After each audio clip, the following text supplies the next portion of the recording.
Hey everybody, this is Prospector Jess from huntingforgold.com. You can see that below.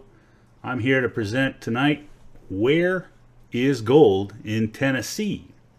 Had a lot of requests about Tennessee and finding gold, and there's good news and bad news here. You remember the belt of gold along the Appalachians. We talked about that earlier when we were talking about Georgia and North and South Carolina, and we're going to be talking about Maryland in a bit. But basically, Tennessee gets a little snippet of that on the southeastern corner of Tennessee. So I'm going to zoom in on that right now, and we'll take a look. But this is pretty much what the rest of the state looks like. It's kind of empty. Now, that doesn't mean there isn't any gold, but it means the primary gold sources there will be from, a variety of ores primarily produced from the processing of coal and things like that that'll bring up some marginal material. Also, it's going to be from a lot of the glacial till. We talked about that the other day, and I'll be getting into that as I head off into this region over here. You're going to find that there was a tremendous effect of glaciation as it moved down across those areas. It scrubbed a lot of the gold to the south and ground a lot of it to flour, and it flushed it out, Mississippi River Delta, etc. And so you've got a lot of effects going on here, but in the corner there is a pocket that I want to draw your attention to, and here we go again. Let me zoom in and I'll show you what I mean. Let me attempt to zoom in again. Okay, and let's drag this into position so we can see what we have here. Now remember, we have this mountain band here. That's these, looks like tractor treads. Well, really these are hills and mountains. As somebody pointed out to me, those are mountains. They're 3,000 feet tall, and I said, in California, 3,000 feet is a hill. But it's all dependent upon where you are. And by the way, these are really rugged. But and it's not to knock them. I'm just saying that they are ground down mountains. That's part of how the gold got here. But notice there's a tight pocket right over here that I want to draw your attention to of huge numbers of gold prospects here by Coker Creek.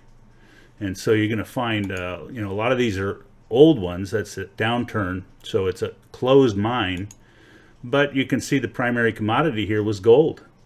So it's very important to recognize when you see these patterns, this doesn't mean necessarily that there's no gold in the area. It just means that when they dug out gold, these were the areas they found enough to be sufficient to be worthy of digging. They were also using, in the times that a lot of these things came into being, they were using older techniques and older equipment. Let's see if we can find out just how old. Let's look at this prospect. The mill branch placer working. So it's placer gold, surface, nuggets, and that kind of stuff.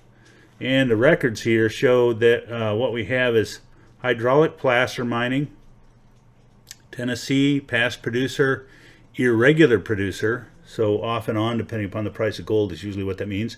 The host rock is sand and gravel, and the records were 1911. So that would give you a hint that this is an older deposit, probably pre-turn of the last century, so that'd be pre-1900, and therefore it would be of interest to you in that just because they didn't find gold worthy of going after elsewhere doesn't mean there isn't gold there. And especially given today's metal detecting techniques and some of the other placer recovery methods such as dredging and high banking, sluicing, etc. So you have a little bit better techniques, although in many states, and I'm not quite sure what the legal issues are in Tennessee, but a lot of the states, there are pretty limited factors on how you can go about placer gold recovery because of water rights and water pollution and water fears, and frankly just a lot of domineering politics. Common theme here.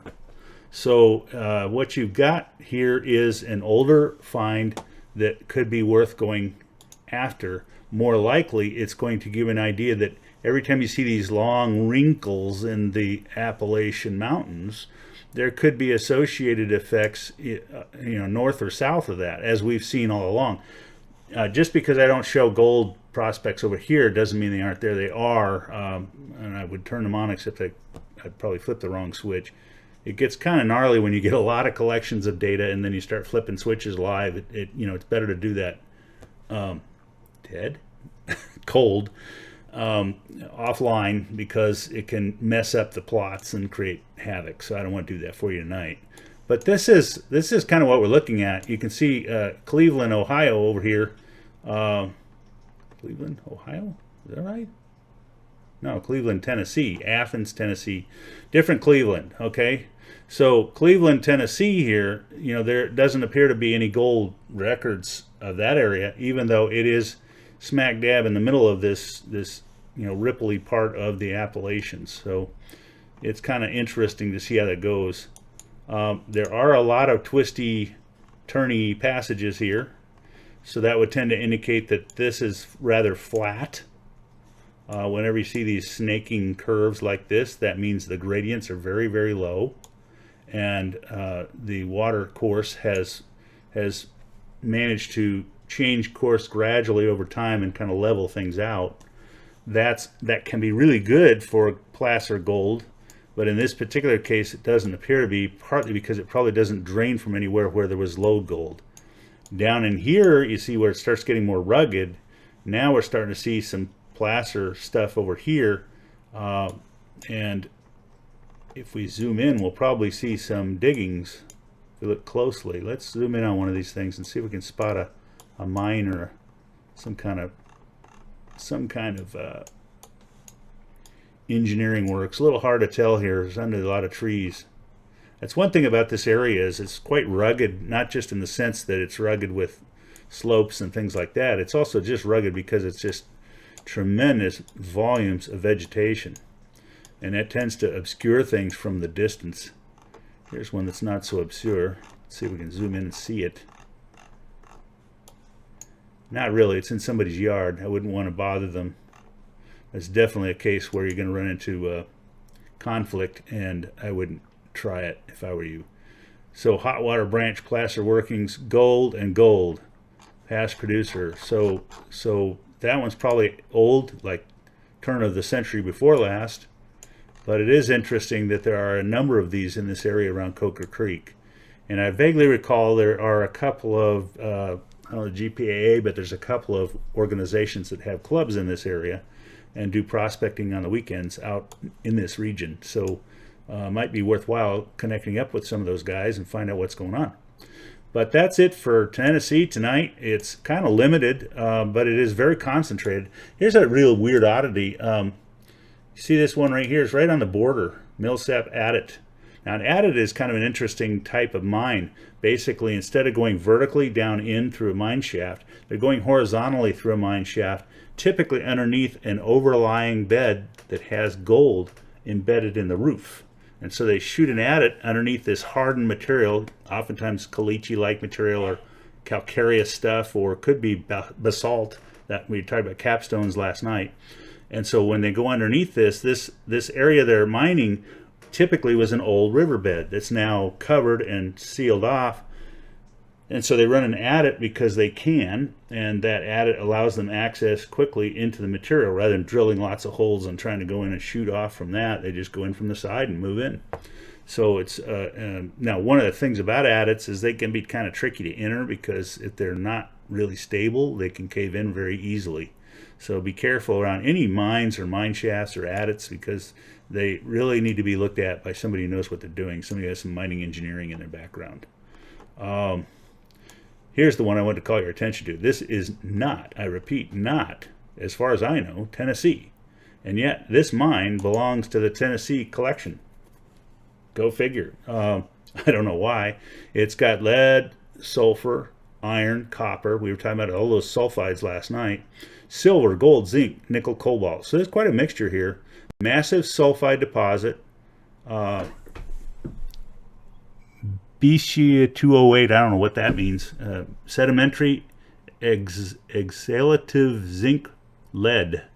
So primarily looks like they were going after the lead, and as a byproduct they were pulling out a secondary level of gold and zinc and silver, and then a tertiary deposit. That's the third. So this is primary, secondary, and tertiary. 1, 2, 3. Yep. Say it after me. Primary, secondary, tertiary. So the tertiary material they were pulling out was nickel and cobalt. Now in today's age, with all these batteries we're doing and things like that, cobalt, lithium, A lot of the rare earth elements and some of the salts are becoming very interesting in our new economy. I'll call it the green economy. The reality is it's not green at all if you can't mine it. So there's a real hypoxymoron going on here, hypocrisy. So it's difficult to describe any rare earth based magnets, any batteries that are based on lithium and a mixture of cobalt and or iron and zinc and other lead, etc. You know, there's all these technologies that depend on these metals as part of their core energy storage techniques, and you can't do those without mining. I'm sorry, but I haven't seen anybody who just pulls into Walmart and draws up a whole bunch of lead acid batteries that weren't mined. It just doesn't happen. Or goes in and out of goes out and drives their Prius without, or Tesla without a battery, that was mined. And oh, by the way, batteries that are mined. Here's another fun part. Fun fact. You go out and drive your Tesla and you leave it in the parking lot in these minus 30, 40 degree temperatures we got right now. I won't give you 10 minutes, maybe 30 minutes before you won't be able to start that car. You won't be able to drive it anywhere, not until it defrosts. That's the nature of batteries.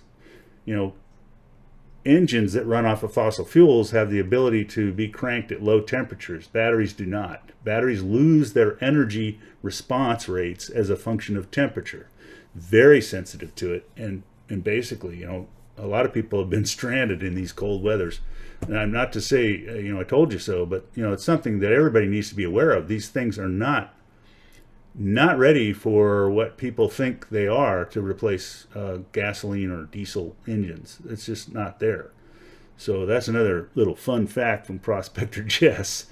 Hate to break it to you. Now, that doesn't mean they can't be economical to drive in average and warm weather. Absolutely. But, they take mining, and they're going to take those conditions. And if you're planning to be able to go to work in the cold, you better think twice about just going all battery, even if you got a windmill farm in your backyard. So that's it for tonight.